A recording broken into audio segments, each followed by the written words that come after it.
Bienvenue dans le 3e épisode de notre petite série sur l'approfondissement du pardon chrétien.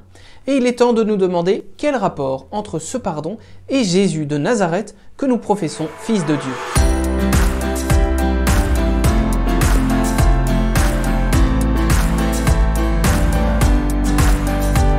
Alors qu'est-ce que nous voyons rapidement dans l'Écriture? Quand nous lisons le Nouveau Testament, quand nous lisons la vie de Jésus, l'une des choses qui va choquer les Juifs du temps de Jésus, c'est sa capacité à pardonner les péchés des pécheurs. En effet, Dieu seul pardonne, et voilà pourquoi les Juifs de son temps sont choqués.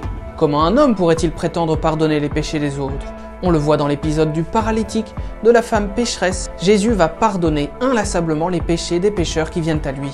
Quand on creuse un peu en réalité, on voit que presque tout l'enseignement de Jésus est basé sur le pardon mutuel. En Matthieu chapitre 18, il va inviter ceux qui le suivent à pardonner jusqu'à 70 fois, 7 fois son prochain. Déjà compter jusqu'à 5, c'est pour nous très difficile dans le cadre du pardon. Mais il va plus loin, il faut pardonner jusqu'à aimer ses propres ennemis. En fait, nous devons pardonner parce que lui aussi a beaucoup pardonné.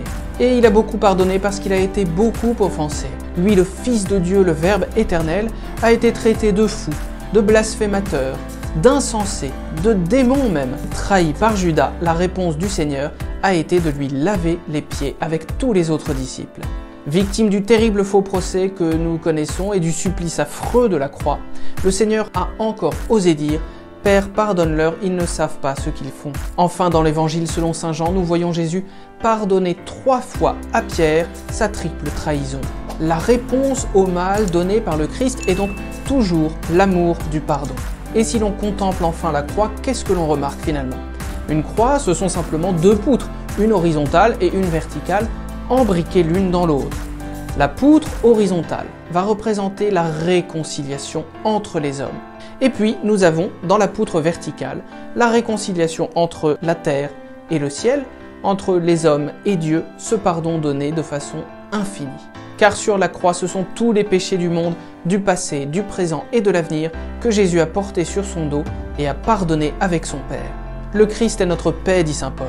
Par sa chair crucifiée, il a fait une seule réalité de ceux qui étaient séparés, juifs et païens, il a détruit le mur de la haine. Tout le sens de la croix est donc d'être une rédemption.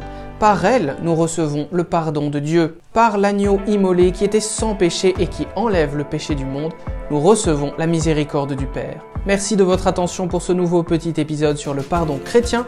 Je vous donne rendez-vous pour la prochaine fois. À bientôt.